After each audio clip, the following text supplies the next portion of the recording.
Bonjour à tous, bienvenue dans la toute première vidéo de cette chaîne. Avant de commencer, j'aimerais faire un petit disclaimer. Tout premièrement, m'excuser pour la qualité du micro, hein. Je vais essayer d'en trouver un qui fonctionne mieux que celui du téléphone directement, mais je tiens à m'excuser par rapport à ça. Et surtout, j'aimerais aussi mettre au point quelque chose d'un peu clair par rapport à cette chaîne. C'est que cette chaîne, elle n'a pas pour but voilà, d'être une chaîne scriptée. Elle n'a pas pour but d'être une chaîne avec une vraie idée derrière, entre guillemets. À chaque fois que je vais parler d'un sujet, je vais juste prendre le sujet et dire ce que j'en pense dessus. Voilà, histoire de pouvoir aussi ouvrir le débat sur plein de points, que ce soit des livres, des films, des séries, même des idées politiques, même des combats sociaux, entre guillemets, tout ça, etc. Moi, je parle de ce dont j'ai envie de parler, et après, les gens rebondissent dessus, voilà.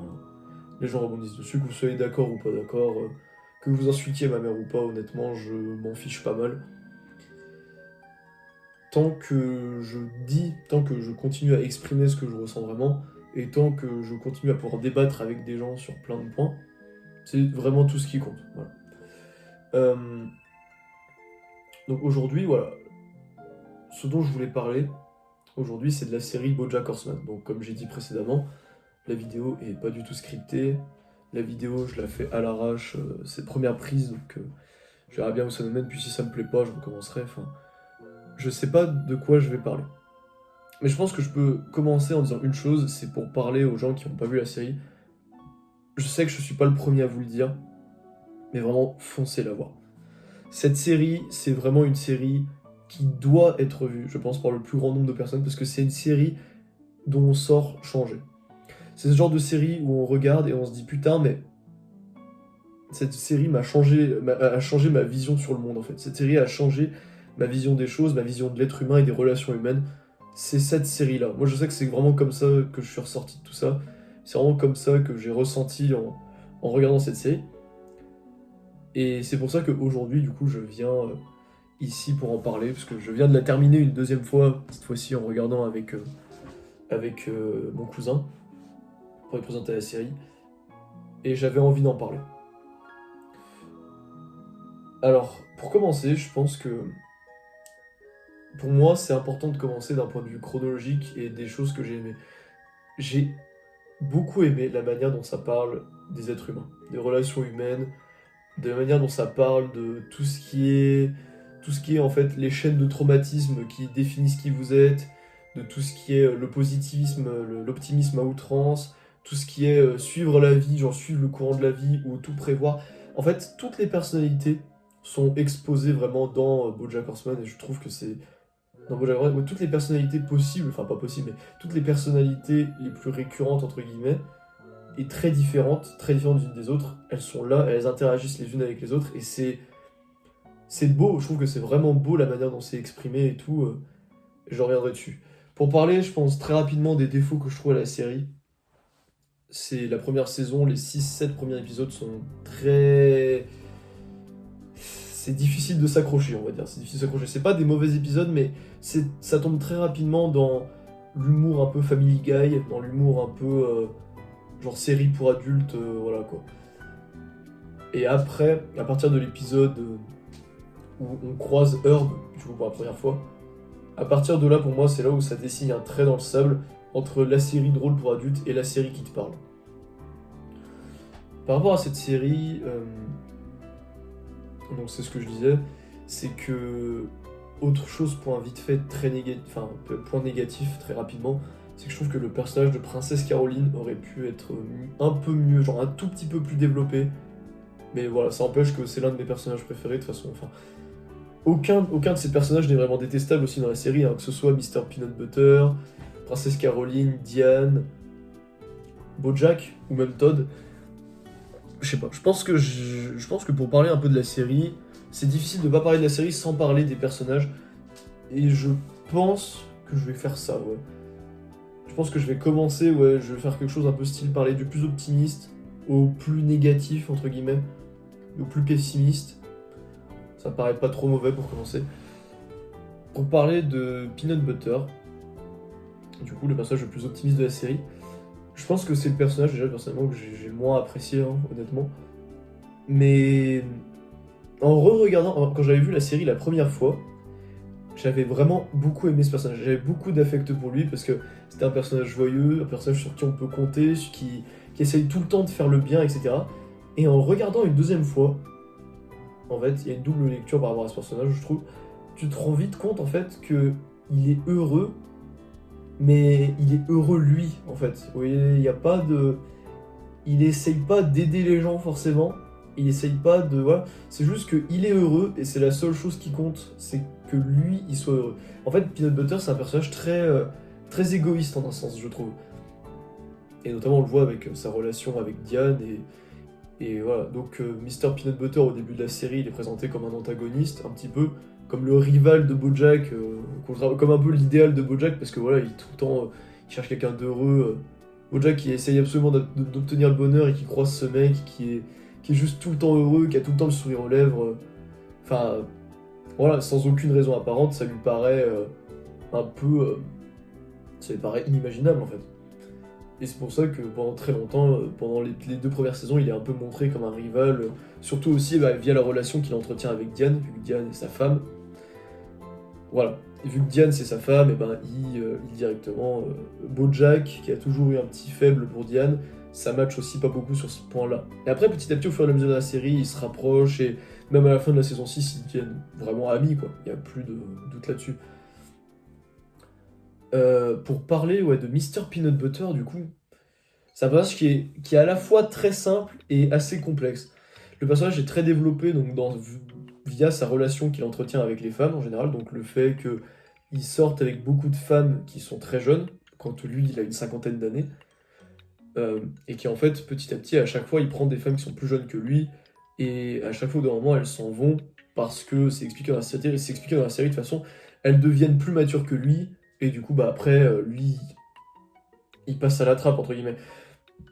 Alors pourquoi on parle de maturité en fait avec Peanut Butter? Ça c'est vrai que c'est une vraie question, je suis en train de me dire, mais pourquoi on parle de maturité avec lui?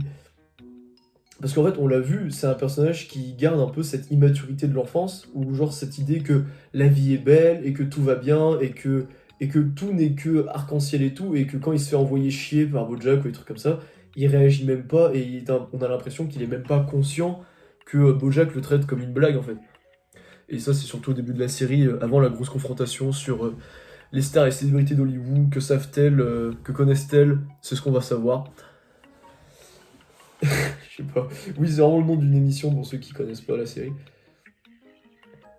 Avant ce passage-là où les deux du coup se disputent sur le fait que BoJack avait embrassé Diane et que BoJack est dépressif et qu'il aimerait être comme Mr. Peanut Butter, il est tout le temps traité comme une blague et en fait on sait pas vraiment s'il se rend compte qu'il est traité comme une blague par les gens ou qu'en fait bah voilà quoi, ou que juste il fait avec.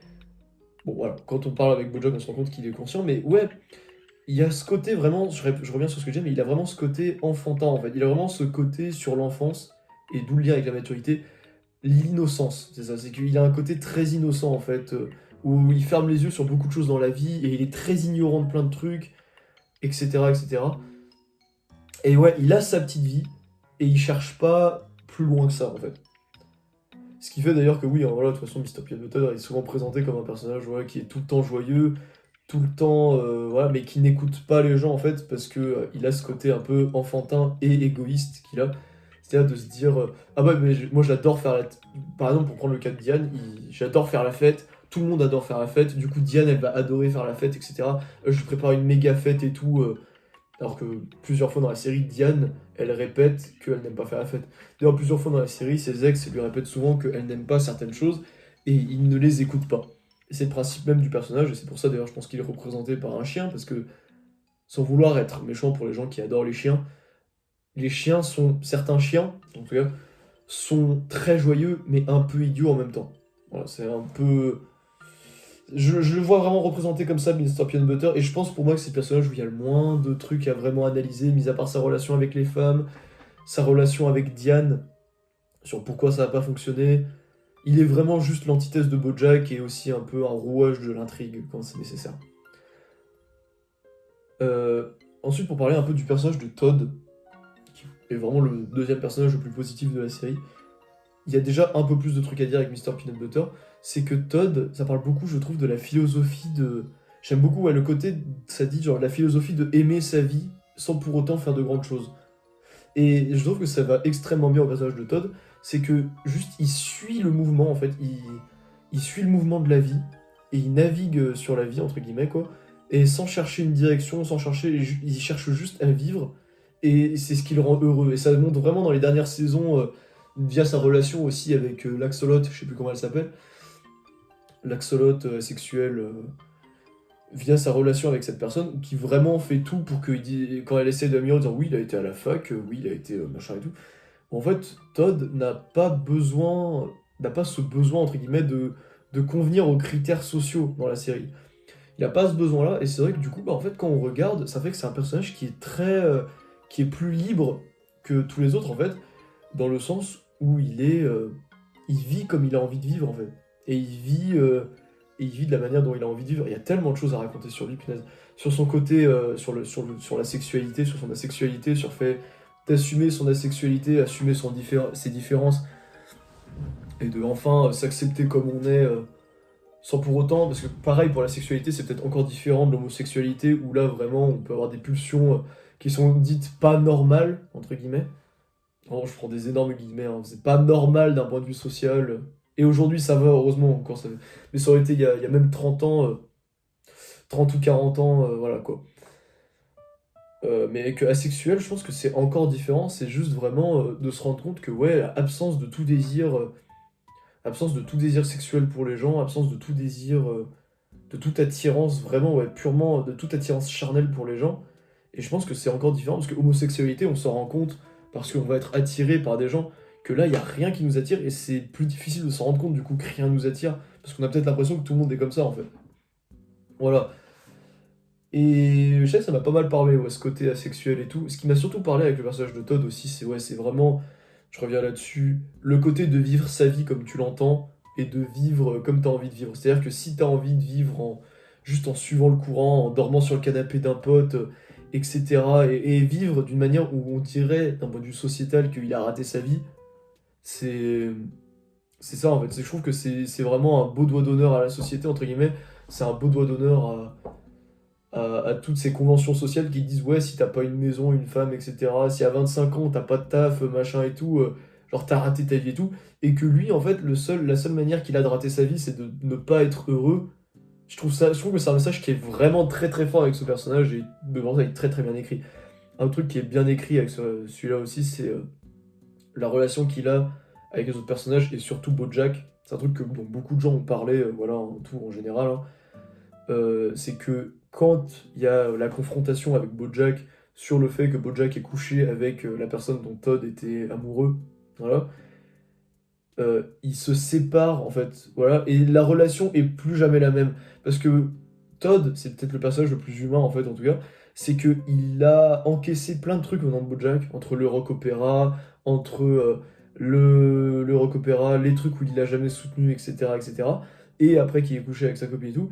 Et je trouve que le fait que Todd se rende compte qu'il est plus heureux quand BoJack est pas là, donc c'est-à-dire quand il est parti 10 mois dans le Wisconsin ou je sais plus où, enfin dans un autre état, quand il est parti 10 mois dans la vieille maison Sugarman, et que Todd s'est rendu compte qu'il était plus heureux avec lui, il a jamais essayé, en fait la relation qu'ils avaient au début de la série est jamais redevenue la même en fait. Parce que Todd a été blessé, et parce que c'est un vrai truc, c'est que même si ça se referme, il y a des cicatrices qui restent, et il y en a certaines, elles restent et elles marquent, et elles font que les choses seront plus jamais comme avant. Et le message, mais derrière la relation que Todd a avec BoJack, et même le fait qu'il accompagne BoJack dans sa rédemption, en fait, sur la fin, c'est beau, c'est magnifique comme message, je trouve. Et je pense que Todd, c'est mon personnage préféré de la série, c'est... Parce que même en général, c'est le seul personnage, quand on regarde, c'est le seul personnage qui est pas malhonnête en fait. C'est le seul personnage qui a jamais rien fait de mal, vraiment, et qui a jamais blessé les gens, et qui a toujours été là pour les autres. Et ouais, on voit ça aussi, ouais, pour revenir sur le côté sociétal, ouais, ça me fait penser au côté sociétal, mais on voit ça aussi avec la relation qu'il a avec son père. La relation qu'il a avec son père adoptif, qui bon, se règle un peu de manière rigolote, parce que juste, bah, son père adoptif qui est mexicain d'origine, où du coup lui il a dû se battre dans un monde de blancs entre guillemets, et le fait que Tom du coup soit blanc, bah ça, enfin, ça ne pose aucun problème du coup, parce que lui, tout lui sourit, entre guillemets, parce qu'il est blanc. C'était un peu ça la blague. Mais au-delà de ça, il y avait un vrai message de dire, ouais, c'est pas parce que tes parents, ils voient la vie, genre, il faut que tu aies un travail, il faut que tu fasses ci, il faut que tu fasses ça. Alors en fait, le truc, la vérité, c'est que genre, tant que tu es capable de subvenir à tes besoins et d'être heureux, donc je sais pas, genre même, ça peut être n'importe quoi, genre, et d'être épanoui et heureux en jouant aux jeux vidéo, en passant tes journées à rien faire, en passant tes journées à faire du vélo, à te promener, à créer des vidéos débiles, à faire des trucs artistiques et tout. En fait, tant que t'es heureux, c'est la seule chose qui compte, et il n'y a pas de réussite professionnelle, il n'y a pas de réussite, de réussite familiale, il y a juste ce que t'as envie de faire, et c'est tout. Voilà, c'est tout, ce qui te rend heureux ou pas. Ou ce que tu penses va te rendre heureux ou non. Et c'est vraiment le message de ce personnage. Et voilà, c'est pour ça que c'est mon préféré. C'est vraiment vivre comme vous avez envie de vivre. On peut parler aussi, ouais, du coup, de Princesse Caroline, là, juste après. Princesse Caroline, je le disais au début, je trouve que c'est un personnage qui a été malheureusement un tout petit peu sous-développé. Parce qu'en vrai, le seul arc qu'elle a vraiment, c'est l'arc d'accepter, entre guillemets, que l'avenir, c'est ok, j'ai envie de dire d'un côté. Quoique, pas tant que ça, en vrai, c'est plutôt Diane, ça. Mais l'arc de Princesse Caroline, c'est un peu le même arc que Todd, mais dans le sens inverse, c'est de vivre la vie que tu as envie de mener. Et en l'occurrence, Princesse Caroline, c'est ce que j'admire chez ce personnage, c'est que c'est un personnage qui se bat toujours, et comme, enfin, sans mauvais jeu de mots, qui retombe toujours sur ses pattes. C'est un personnage qui se bat toujours pour ce qu'elle a envie d'avoir. Elle se bat pour son métier, elle se bat pour avoir une vie de famille, elle se bat pour être heureuse. Et je trouve que c'est beau comme message, c'est que c'est vraiment un personnage qui est heureuse via son travail, qui gravit les échelons et qui est heureuse d'évoluer à chaque fois, et qui est heureuse de réparer la vie des autres, comme on l'a vu qu'elle l'a fait avec Diane plusieurs fois. Ce personnage, je saurais pas dire ce qui fait que c'était mon personnage préféré. En fait, ce personnage, il brille vraiment via la relation aussi qu'il a avec l'autre. Parce que de toute façon, ils brillent tous avec les relations qu'ils ont avec les autres, hein. J'en ai pas parlé, mais c'est le principe même des personnages, c'est qu'ils brillent via leur relation avec tous les autres personnages. Princesse Caroline, euh, Princesse Caroline, en fait, pour parler un peu d'elle, elle est très, très, très, très, très liée, je trouve, à BoJack, du coup, et aux relations un peu abusives avec les gens, parce qu'on voit dans son enfance qu'elle a une relation très abusive avec sa mère, donc dans le fait que sa mère voulait absolument qu'elle reste à la maison, elle a tout fait pour lui mettre le grappin dessus et qu'elle reste avec elle, parce que sa mère avait peur d'être seule, en fait, d'être laissée seule. Et après la relation qu'elle a avec BoJack, et en fait, c'est ce qui est fou, c'est que pareil, il y a cette lignée de trauma et de se dire que les actions que tu as aujourd'hui, elles viennent de quelque part dans ton passé.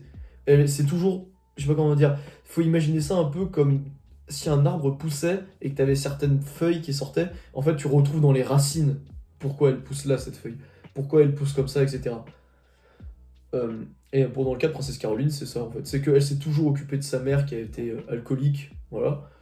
Et en fait, après s'être occupée de sa mère, elle a répété ce schéma en fait avec tous les gens qu'elle a croisés. Elle a répété ce schéma notamment avec BoJack, où pendant très longtemps, du coup, ils étaient dans une relation amoureuse entre guillemets, où elle est tombée amoureuse de lui et juste lui, bah, c'est quelqu'un qui avait besoin d'être réparé. En fait, ce côté genre I can fix him euh, qu'elle a en fait hérité de sa mère.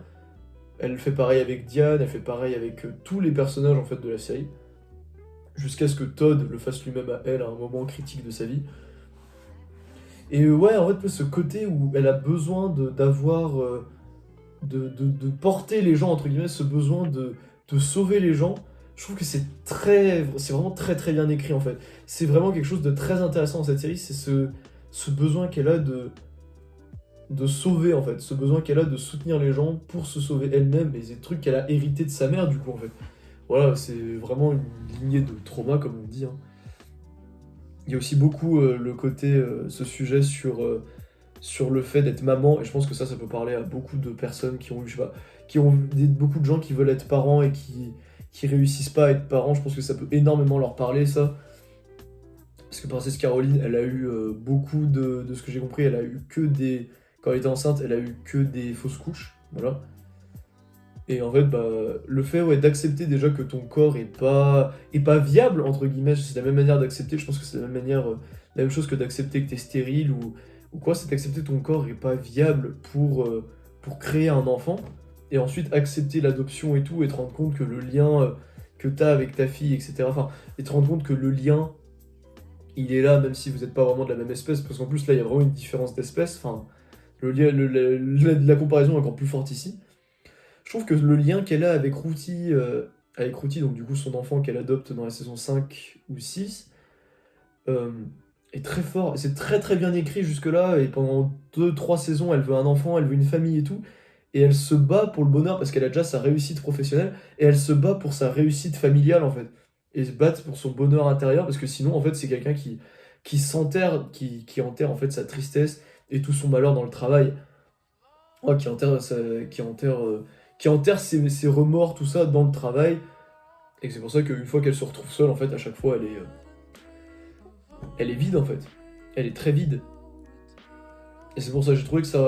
Mais c'est peut-être le personnage où il y a le moins de choses à dire, en fait, en soi. Mais c'est pour ça que j'ai trouvé que sa relation avec Bojack, sa relation avec Diane, sa relation avec sa mère et avec les autres personnages, c'est un personnage qui fait marcher les choses et qui est très important dans la série pour plein plein de raisons différentes. Enfin, vraiment un très très bon personnage, vraiment excellent personnage, et je pense aussi l'un de mes préférés, peut-être mon deuxième préféré après Todd. Ensuite, on a Diane. Alors Diane Nguyen, donc je pense que c'est le personnage que j'apprécie le moins. En vrai, peut-être, genre je l'apprécie un peu plus que Peanut Butter, mais j'ai un petit peu un problème avec Diane pour des raisons un peu personnelles. Euh, En fait, Diane, au début de la série, donc c'est un personnage que j'aimais beaucoup, et petit à petit, je me suis mis à moins en moins l'aimer, mais parce qu'elle-même, en fait, elle est issue d'une suite de traumatismes qui fait qu'elle a aucune confiance en elle, qu'elle se déteste, qu'elle pense d'elle-même comme une merde, en fait, parce qu'elle s'est fait harceler par ses parents, s'est fait harceler à l'école, etc. Et en fait, sa rencontre avec Bojack, c'est ça qui est un peu étrange, c'est que je pense que ce qui définit le mieux Diane, entre guillemets, c'est cette absence de but, en fait. Et j'en discutais l'autre jour, c'est cette absence de but et de sens qu'a sa vie, à Diane, qui fait les choses. Qui fait que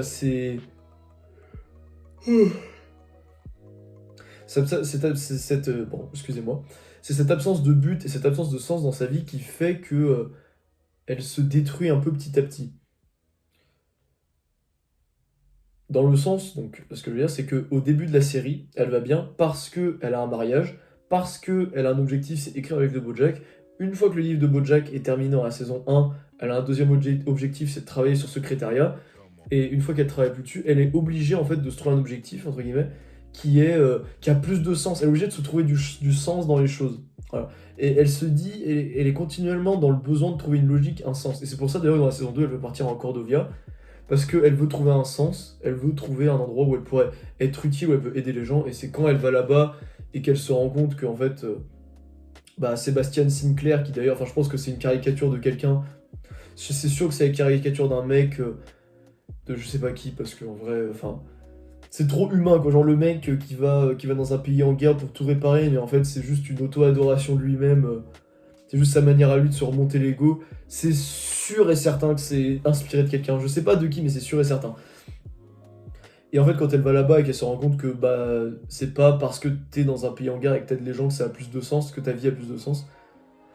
Ouais, c'est profond comme message par rapport à la Cordovia et tout, et que quand elle revient, du coup, elle tombe. En fait, quand elle se rend compte que sa vie a pas plus de sens, que ce soit à Los Angeles ou en aidant les gens, en fait, et ben elle tombe dans une dépression, quoi. Elle tombe dans la dépression et pendant 3 mois du coup elle reste chez Bojack pendant qu'il est au Nouveau-Mexique de la saison 2 à 3, enfin fin de la saison 2. Et je trouve que ouais c'est un personnage du coup qui est très très compliqué quoi, qui est très profond. Donc ensuite elle se fait aider par Princesse Caroline, elle retrouve du sens et du coup elle commence à travailler dans son truc et tout. Et en fait, même aussi avec sa relation avec Mr. Peanut Butter, je pense qu'il y a beaucoup de gens qui ont dû pas beaucoup aimer Diane. Et je pense qu'il y a beaucoup de gens qui aiment pas beaucoup Diane parce qu'elle a des discours très féministes, entre guillemets aussi, parce qu'elle a des discours qui sont considérés chiants par beaucoup de gens. Voilà, moi je suis pas du tout d'accord. Je suis même 100% d'accord avec les discours qu'elle a, je crois, dans la série. Il y a pas une seule fois où je me suis dit, putain, c'est n'importe quoi ce qu'elle dit. Enfin, c'est ce personnage, je sais pas, c'est le personnage un peu politiquement correct, un peu millennial 2020, à dénoncer tous les combats, mais en même temps, d'un côté, elle a raison. D'un côté, elle a totalement raison, que ce soit sur l'avortement, que que ce soit sur l'avortement, sur la condition des femmes, que ce soit sur le féminisme en général, sur les acteurs qui abusent des gens, qui abusent de leur notoriété et tout, pour abuser de certaines personnes, sur les milliardaires et tout, qui en fait, bah, à un moment, t'as tellement de thunes où tu deviens juste intouchable dans le monde où on est, parce que bah, c'est le capitalisme, en fait, c'est comme ça que ça marche, malheureusement, les relations et tout. Plus t'as d'argent, plus t'as de relations, et j'aime beaucoup la manière dont c'est caricaturé dans le film, parce que dans la série, parce qu'à un moment, donc ça c'est vers la fin de la saison, je crois que c'est dans le milieu de la saison 6, donc c'est vers la fin de la série, à un moment, elle fait un reportage sur un mec, un grand magnat enfin, un grand magnat de je sais pas quoi, qui achète plein d'entreprises, en fait, qui rachète toutes les entreprises, et en fait, à un moment, on apprend qu'il a plusieurs cadavres dans le placard, notamment qu'il a tué un employé qui menaçait en fait de parler sur les conditions de merde de travail qu'ils avaient dans les usines et tout. Et en fait, c'est lui-même qui l'a assassiné d'ailleurs, et je trouve très drôle parce que c'est caricatural, mais d'un côté c'est réel. C'est le côté dire ah bah oui, en fait, il y a une loi qui a été passée maintenant depuis qui dit que les gens qui dépassent les 1 milliard sur leur compte en banque, eh ben, ils ont le droit de tuer d'autres gens. Voilà, maintenant vous avez le droit de tuer d'autres gens. Parce que c'est caricatural, mais d'un côté c'est vrai en fait. Et c'est quelque chose qui est réel, c'est que n'importe quelle personne aujourd'hui qui est millionnaire, milliardaire et tout, voilà, je tiens à préciser, je suis pas du tout dans le discours en dire il faut détruire les riches et tout, mais force est de constater par contre que quand t'es millionnaire, aujourd'hui dans le monde actuel, dans un monde capitaliste, entre guillemets, dans un monde où le capitalisme fonctionne, euh, aujourd'hui, et je parle vraiment des grands, hein, je parle vraiment de ceux qui sont très très hauts, voilà, hein, je parle des Rockefeller, des Rockefeller, des Rothschild et tout, enfin, c'est des gens qui ont énormément de cadavres dans leur placard, même des gens comme Elon Musk et tout, même des gens je veux dire, je sais plus comment il s'appelle, Jeff Bezos, Bill Gates et tout, c'est des gens qui ont énormément de cadavres dans le placard, et peut-être qu'ils sont milliardaires, mais voilà, genre c'est des gens qui devraient certainement être condamnés. Je suis sûr que si on cherche un peu, et il y a peut-être des trucs qui exploseront jamais, mais je suis sûr et certain, alors peut-être pas pour tous, hein, mais je suis sûr et certain déjà rien que pour la famille Rockefeller dans les années 1850, rien que pour la famille Rothschild aussi et tout, enfin voilà, pour ces familles de milliardaires et tout, il y a des cadavres partout tracés dans leur histoire, et il y aura jamais de conséquences, et ils payeront jamais pour ce qu'ils ont fait ou quoi que ce soit, parce que ils ont de l'argent et parce que l'argent dirige le monde. Voilà. Et je trouve que c'est très bien caricaturé, du coup, dans le sens où on dit ah bah ouais, mais maintenant quand j'ai 1 milliard, bah, j'ai le droit de tuer des gens. Parce que techniquement, il n'y a aucune loi qui dit ça, mais techniquement, c'est vrai. Techniquement, dans notre monde actuel, tu peux être milliardaire, si Jeff Bezos il tue quelqu'un demain, jamais il finit en prison. Jamais, peut-être qu'il payera une amende, tu vois, mais jamais il finit en tôle. Parce qu'il y a des relations, parce que t'es juge contre Jeff Bezos, parce qu'ils ont des avocats de malades qui peuvent te niquer, qui peuvent te retourner en fait la situation pour te niquer. Enfin, ils sont intouchables. Et je trouve que c'est le personnage du coup Diane qui dénonce beaucoup de choses comme ça, qui dénonçait aussi beaucoup l'avortement, le côté que les gens qui débattaient sur l'avortement c'était tout le temps des hommes blancs de 50 ans qui sont jamais concernés en fait, quoi, qui sont pas du tout concernés par l'avortement. Enfin ça c'est pareil quoi, la manière dont la série utilise Diane pour tourner en dérision en fait tous les trucs tous les combats sociaux et politiques, je trouve que c'est extrêmement bien fait. Enfin c'est un personnage, vous voyez, plus j'en parle, plus je me rends compte que ce personnage je l'apprécie énormément, voilà.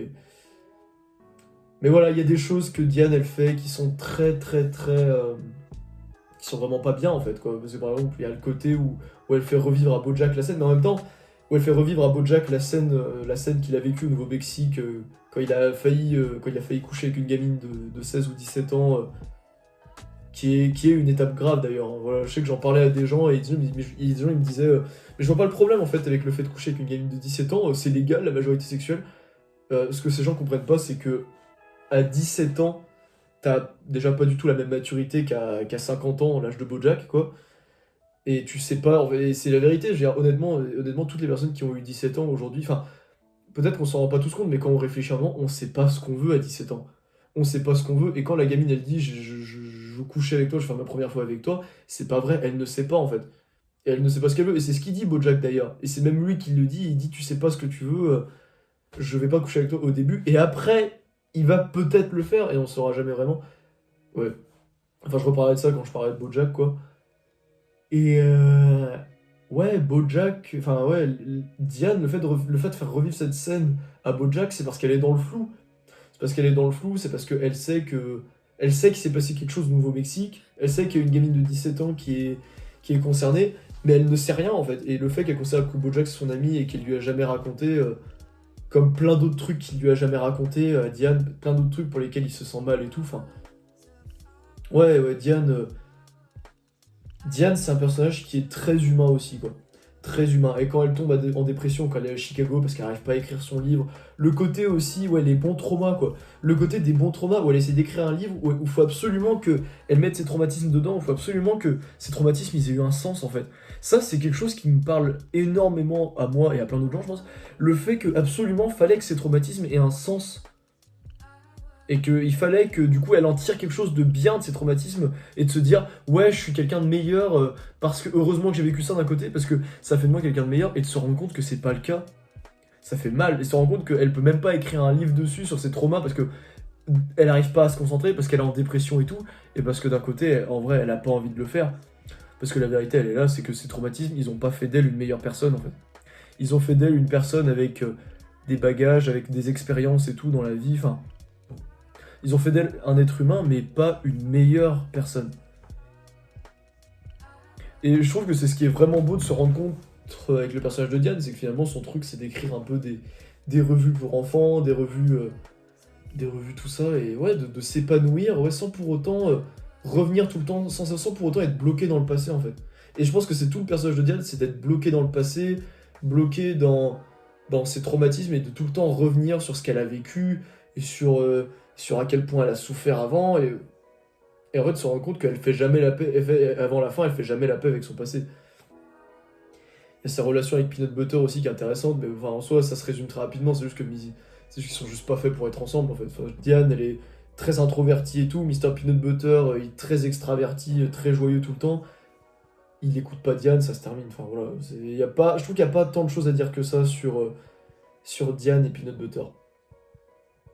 Mais voilà, genre Diane, le fait que la série commence, entre guillemets, avec ce personnage-là, le fait que la série commence vraiment avec ce personnage-là et finisse avec ce personnage-là, c'est quelque chose de très très beau quand même. Je trouve que c'est quelque chose de très symbolique et de très très beau parce que c'est vrai que, ouais, en fait, le début de la série, Bojack, il est comme ça depuis déjà des années, quand on connaît le début de la série. Todd, il est déjà là depuis des années, Princesse Caroline est déjà là depuis des années, Peanut Butter aussi. Et en fait, vraiment, la série commence avec Diane, quoi. C'est vraiment le point central qui déclenche la série, c'est l'arrivée de Diane. Je sais pas si vous comprenez ce que je veux dire, mais voilà. L'arrivée de Diane, ça marque le début de la série, en fait. Et le fait que la série se termine avec elle aussi, c'est trop... Enfin, c'est très symbolique, quoi. C'est vraiment très, très, très symbolique sur le personnage et l'importance qu'il peut avoir sur plein de trucs, enfin... Pareil, genre, par rapport à tout ce qui était l'avortement et tout, et le fait... Enfin, ouais, il y a eu plein de trucs, plein de débats sociaux avec elle. C'est un personnage qui est très profond, et en fait, quand j'y repense, un de mes personnages préférés, en fait, finalement. Je pense même que je la préfère à Princesse Caroline. C'est fou comment d'en parler comme ça et tout, ça permet de se rendre compte de plein de trucs sur ce personnage et de se dire, ouais, finalement, j'aime beaucoup ce personnage, quoi. Et ouais, maintenant, on va parler du dernier, du plus grand et du seul et unique, le Bojack Horseman, putain, qui est, ouais, un personnage, enfin, c'est le personnage, c'est mon personnage, c'est le personnage préféré, en fait. Et ces cinq personnages, je sais que j'ai répété plein de fois, lui, c'est mon personnage préféré, elle, c'est mon personnage préféré et tout. En fait, c'est tous mes personnages préférés parce qu'ils sont tous tellement humains et Bojack encore plus que les autres, quoi. Parce que ça redéfinit jamais, y a rien qui redéfinira jamais autant le côté de vivre avec ses traumas que Bojack et vivre en continuité en fait avec tout ça. Parce que tout avec Bojack, tout dans sa vie est c'est de la causalité en fait. C'est de la causalité. Sa mère, la mère, enfin c'est vraiment sa mère perd son grand frère, sa grand-mère est lobotomisée parce qu'elle n'arrive pas à vivre le traumatisme, ça traumatise sa mère elle rencontre un mec avec qui elle couche, avec qui elle a un enfant, puis ils se mettent ensemble, en fait ils ont rien à faire ensemble, et elle renonce à toute une vie de luxe et une vie heureuse en fait, quoi. Elle renonce à une vie heureuse sans pour autant jamais rien changer parce que conditionnement social de l'époque, ce qui fait qu'elle a la haine contre son mari et son fils Bojack. Bojack qui a jamais été soutenu, jamais été aimé, jamais été... voilà, qui du coup part pour faire carrière, enfin, qui a, du coup a jamais confiance en lui, qui a été inculqué plein de trucs de sa mère de toujours être sous le feu des projecteurs et toujours être le rigolo et tout, et que de continuer de danser tant que les gens applaudissent. Voilà.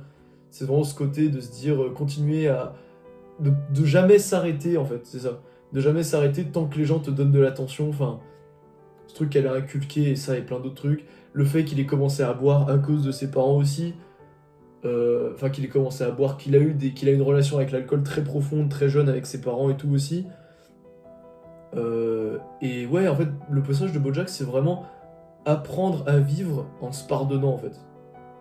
Apprendre à vivre, moi, la morale des choses, c'est de apprendre à vivre en se disant que t'es pas un homme, t'es pas quelqu'un de bien, mais t'es pas quelqu'un que de mauvais non plus. Et c'est quelque chose qu'on retrouve d'ailleurs dans Red Dead Redemption, et je ferai une vidéo sur Red Dead Redemption pour parler d'Arthur Morgan et tout, parce que c'est Red Dead Redemption, un truc que j'adore aussi, quoi, qui est un peu dans la même veine, c'est que tu n'es pas quelqu'un de bien, mais c'est pas parce que t'es pas quelqu'un de bien que ça fait de toi quelqu'un de mauvais, en fait.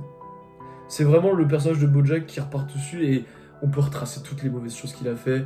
Quand il a dit qu'il soutiendrait Herb et qu'il l'a pas soutenu, quand il y a eu le scandale avec Sarah Lynn qui a bu de l'alcool sur le plateau et qu'il a accusé la coiffeuse, quand il est... Ensuite, après, quand il a passé sa vie, quand il a presque détruit la vie de Princesse Caroline en ayant une relation ultra abusive avec elle, en lui faisant croire que seule elle pouvait le sauver et tout, enfin... Et pareil, alors le Nouveau-Mexique, quand il a failli détruire la relation avec Diane, quand il a... C'est quelqu'un, ouais, un personnage très très égoïste, et petit à petit, en fait, qui sait qu'il est misérable, mais qui veut changer. Et là ouais, bon, ça partira un peu sur... pour parler d'un personnage, moi, qui est un peu le même, entre guillemets, mais qui, voilà... Pour moi, BoJack, il fait un peu référence, il fait un peu écho, pour moi, à l'homme pâle. Alors, c'est vraiment mon truc, c'est que l'homme pâle, pour le coup... je veux dire, on a tous écouté ses musiques, et on le sait quand on écoute ses musiques, que lui-même est en mode ouais, je suis un connard, mais je changerai pas. Il est résigné, mais résigné au point de non-retour en fait, au point où il se dit juste je changerai pas, je suis une merde, genre je suis une merde avec les gens, je me comporte comme une merde avec les femmes et tout, etc. Et, tout.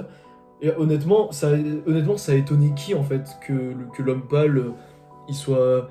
Ça a étonné qui que l'homme pâle il soit accusé de viol et il soit accusé d'agression sexuelle. Je sais même pas de quoi il a été accusé exactement, mais enfin, vu le nombre de personnes qui l'ont accusé, ça étonne qui soit en rapport avec les gens.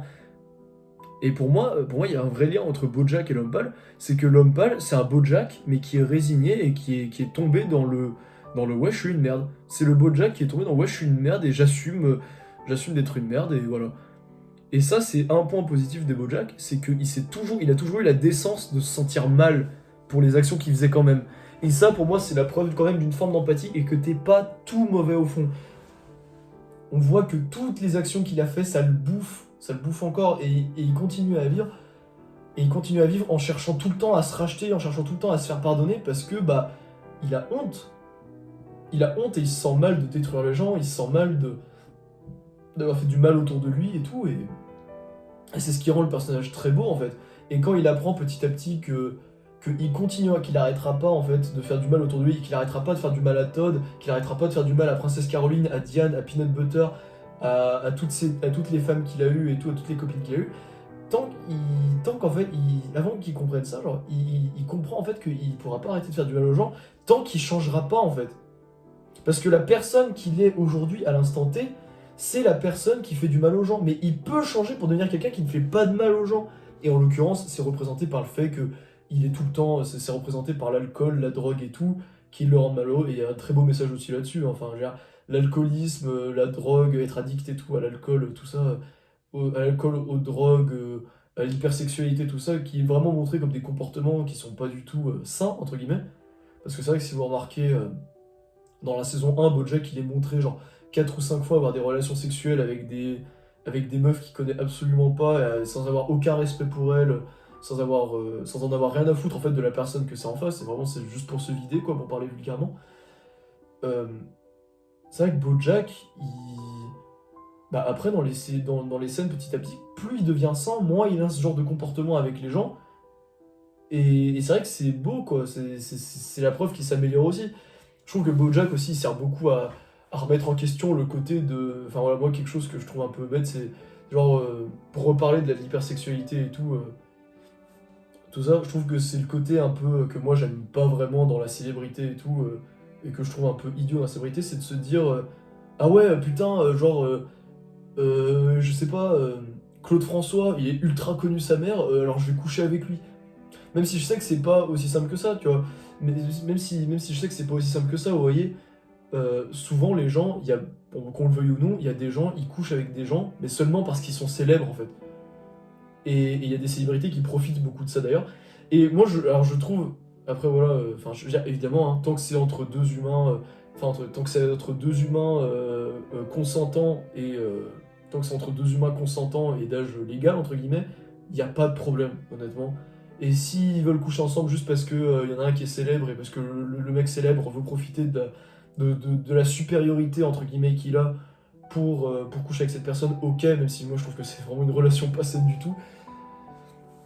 Je sais pas, il y a vraiment un vrai débat pour moi là-dessus. Ça me fait rebondir sur ça, j'y pense d'un coup, mais c'est vrai qu'il y a pour moi, il y a vraiment, je trouve que ça dénonce vraiment ce côté ah ouais, je te connais pas, mais je couche avec toi parce que t'es connu et parce que ça fera une belle anecdote. Pour moi, c'est la chose la plus idiote, entre guillemets. Pas la plus idiote, mais c'est quelque chose d'aberrant en fait de faire. Parce que vraiment, genre, tu couches avec quelqu'un parce qu'il est connu. Et tu t'en fous de la personne, tu t'en fous de qui il est, tu t'en fous de tout ça.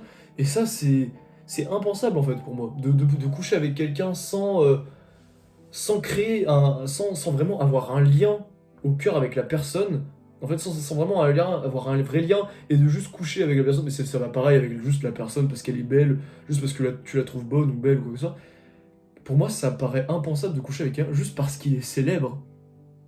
Et parce que c'est aussi pour le regard des autres en soi. Mais de toute façon, voilà, c'est ce que je répète, je parle là-dessus parce que c'est vrai que BoJack, il y a ça, et un peu ça au début, hein, même si je m'éloigne beaucoup du sujet là. Il y a un peu ça au début où c'est un peu tourné en dérision, c'est un petit peu tourné en dérision là-dessus, où c'est vrai qu'il y a beaucoup ce côté-là où on montre qu'il y a plein de gens qui veulent coucher avec lui, mais juste parce qu'il est connu en fait, quoi. Juste parce que, voilà, il est connu et du coup, bah, vu que t'es connu, bah, les gens ils te regardent, et notoriété, et point de vue sociétal, et du coup, les gens ils te voient de l'extérieur, et t'es en mode, oh, moi j'ai couché avec Emma Stone, je suis trop un boss. Enfin, non quoi, je sais pas. Voilà, il y a beaucoup ce côté critique là, entre guillemets. Enfin, bon, que moi, c'est ce point-là qui m'a beaucoup parlé à moi, même si c'est très peu. Voilà. Et honnêtement, il y a moyen que j'extrapole à fond et que j'ai juste tiré trois scènes et que c'était pas du tout ce qu'il voulait dire à la base, hein. Il y a peut-être moyen que ce soit même ça, hein. Mais je sais que moi, je l'ai vraiment vécu comme ça et ça m'a beaucoup parlé du coup par rapport à ça. Puis oui, de toute façon, il y a toute la suite des traumatismes. Le fait qu'il monte, il fait tout pour changer, ça rate, et qu'il refait tout pour changer, et ça rate, et il détruit les gens, et à chaque fois et tout.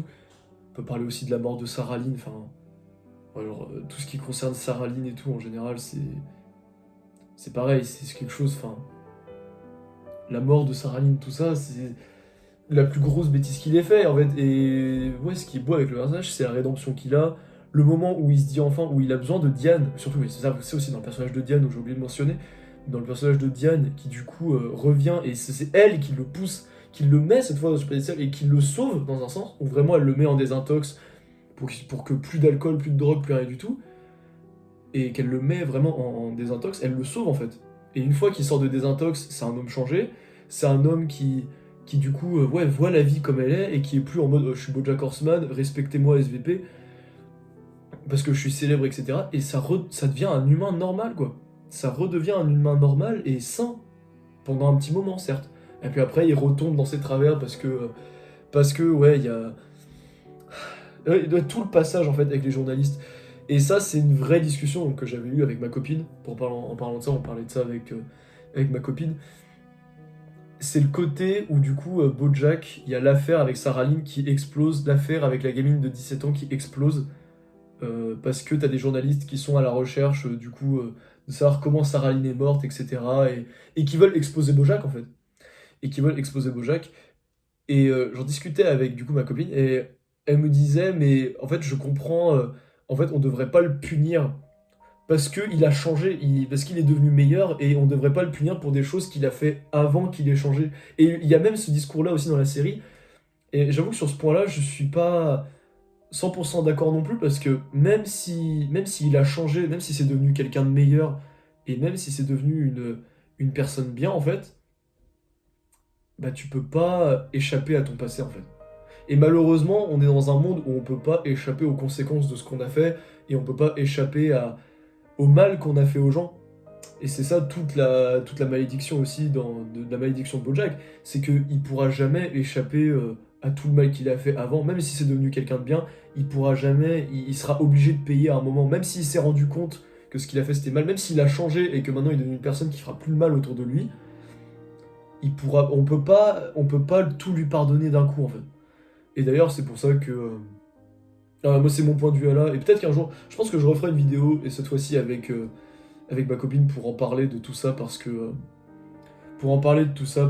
c'est vraiment pour moi quelque chose qui est très je sais pas comment dire, genre c'est quelque chose pour moi, c'est important d'en débattre avec des gens aussi en caméra, voilà. Euh, pour repartir, ouais, et Bojack, ouais, le personnage, juste le fait qu'à la fin à la fin il réussit en fait, ouais, à la fin il a son objectif, il réussit, il devient quelqu'un de bien, et qu'il ait toujours cette inquiétude de redevenir la personne qu'il était avant, et qu'on lui dit bah dans le pire des cas tu referais de la désintox quoi, et que la vie bah c'est pas, rien n'est définitif en fait, quoi. Rien n'est définitif. Il pourra redevenir quelqu'un de bien. Voilà, et je trouve que c'est un beau message, c'est un très très beau message. C'est que Bojack, on a tous un Bojack en nous en fait, et que on n'est pas condamné à faire le mal autour de nous, on n'est pas condamné à être des personnes mauvaises. Pour moi, c'est la conclusion de Bojack, la conclusion du personnage, c'est que t'es pas condamné à être une personne mauvaise. Euh, J'aimerais parler de la fin aussi, du coup, le dernier épisode. Enfin voilà, pareil, hein, je reparlerai, je pense que je referai des vidéos pour parler de certains épisodes, pour me dire à quel point ça marche, genre notamment sur The View from Halfway Down, l'avant-dernier épisode, celui où Bojack il est dans le coma là. Enfin, il y a plein de trucs à raconter, enfin vraiment, c'est fou le nombre de trucs à raconter. Je pense que je ferai une vidéo aussi sur les personnages un peu plus secondaires, genre Hollyhock, tout ça quoi. Et ouais, la fin, le dernier épisode, du coup, le mariage de Princesse Caroline, pour moi, c'est une fin où je sais que beaucoup de gens étaient un peu amers sur cette fin, mais pour moi, c'est la meilleure fin qu'ils auraient pu faire en fait. Peanut Butter qui reste fidèle à lui-même et qui finalement, lui a trouvé ça. En fait, tous les personnages ont trouvé leur fin, quoi. Tous les personnages sont arrivés à leur fin, en fait. Peanut Butter qui vit, du coup, maintenant, dorénavant tout seul et qui a plus besoin de personne pour être heureux. Princesse Caroline qui a enfin ce qu'elle souhaitait, donc un mariage, une vie de famille et un travail qui la comble. Todd, Todd qui vit sa vie de Todd en fait, quoi, qui retrouve son Bojack, qui retrouve un Bojack ami avec qui il a toujours une forme de distance parce que bah, il se méfie toujours et parce que bah voilà, les cicatrices sont toujours là, mais qui vit sa vie avec sa copine asexuelle, qui vit sa meilleure vie avec sa copine asexuelle et qui est heureux quoi. Et surtout Diane qui est heureuse aussi, et je trouve que la fin où les deux ils discutent sur le toit, et le fait que ouais le message, putain, le message derrière à la fin dans la dernière discussion avec Diane qui dit en gros ouais que en fait la fin est un peu amère aussi d'un côté parce que le seul personnage qui va rester entre guillemets pour BoJack c'est vraiment Peanut Butter et peut-être un peu Todd, parce que c'est vrai que quand il parle de Princesse Caroline, quand il dit à Princesse Caroline que quand il sortira de prison, il aura besoin d'un agent et qu'elle lui dit je connais des gens très bien, elle met un terme, vous voyez, elle met vraiment un terme à sa relation avec BoJack, un terme définitif où elle sera ni son agent, ni sa femme, et que juste ils iront chacun de leur côté, et ce sera très bien comme ça. Et au moins pendant un petit moment, même si BoJack a changé, les gens lui pardonnent pas, et ça c'est... Ils lui pardonneront jamais vraiment. Ils lui pardonneront, mais ils garderont en tête ce qu'il a été en fait. C'est ça ce que je veux dire. Pareil avec Todd. Todd, je crois pas que ce soit plus dit que ça, mais il me semble que Todd, il va toujours garder cette relation un peu distancielle avec BoJack et tout. Enfin, voilà quoi. Parce que malgré tout, BoJack a été toxique et il le sait bien. Et ensuite, il y a sa relation avec Diane, où du coup, Diane, sur la fin, où elle nous fait, en fait, la fin nous fait comprendre que Diane ne reverra pas BoJack parce qu'elle dit, ouais putain, la scène où elle remercie BoJack pour tout ce qu'il lui a apporté, pour la personne en lui disant qu'elle serait pas la personne qu'elle est aujourd'hui si BoJack avait pas été là. C'est tellement beau, je trouve que c'est tellement beau, tellement fort de dire ça parce que c'est vrai. En fait, si elle avait jamais croisé BoJack, elle serait pas comme ça et elle serait pas heureuse en fait. Elle serait pas autant heureuse aujourd'hui. De la même manière que si elle avait pas croisé Todd, si elle avait pas croisé Princesse Caroline et tout, elle en serait pas où on est aujourd'hui. Et le message de dire ouais, là où vous en êtes, c'est aussi les personnes que vous avez croisées et c'est aussi eux de les remercier, il est très fort. est très très très très fort et très très puissant ce message, je trouve. Et ouais, finir en fait toute la série par... finir la série par juste les deux personnages qui se disent c'est une belle nuit. Le c'est une belle nuit, je trouve qu'il a tellement plus de poids que ce que ça peut signifier en fait. Il y a tellement plus de poids, le c'est une belle nuit, j'arrive même pas vraiment à décoder cette phrase, mais dire c'est une belle nuit, à mon avis, c'est pas qu'il y a, il y a quelque chose derrière entre guillemets. Le fait que la dernière scène, le fait que la dernière scène fasse écho à tellement de choses, notamment au fait que bah là déjà juste les personnages centres du début de la série, Diane et Bojack, déjà qui se retrouvent tous les deux. Le fait qu'on comprenne que ce soit la dernière fois qu'ils se voient parce que Diane la remercie et que Bojack dit imagine c'est la dernière fois qu'on se voit toute notre vie et qu'elle répond pas, l'air de dire que c'est certainement la dernière fois qu'ils se verront de leur vie. Et le fait, ouais, de.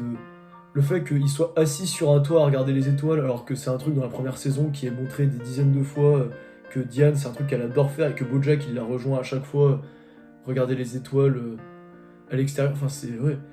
Cette fin de scène, cette fin de série, cette scène de fin, elle a une puissance. Et après, ouais, à la fin, où elle dit c'est une belle nuit, pour dire que. Pour l'équivalent de dire que, ouais, c'est que ça a été beau, quoi. Ce qu'ils ont vécu ensemble, ça a été beau, et ce qu'ils ont vécu avec tous les autres personnages. Et j'ai l'impression, moi, que c'est une belle nuit, ça fait vraiment écho à la série où ça se termine, mais ça se termine bien, même si la série te fait comprendre que ça se termine pas tout bien, ça se termine bien quand même. Où tous les personnages ont trouvé, sont heureux, Bojack a trouvé sa rédemption, et finalement, tout va pas si mal. Et je pense que c'est ça la conclusion de Bojack, la conclusion de BoJack Horseman, c'est que peu importe. Peu importe en fait notre passé, ce qu'on a vécu, nos traumatismes de famille et tout, qui on est, tout ça, malgré tout, ça reste une belle vie.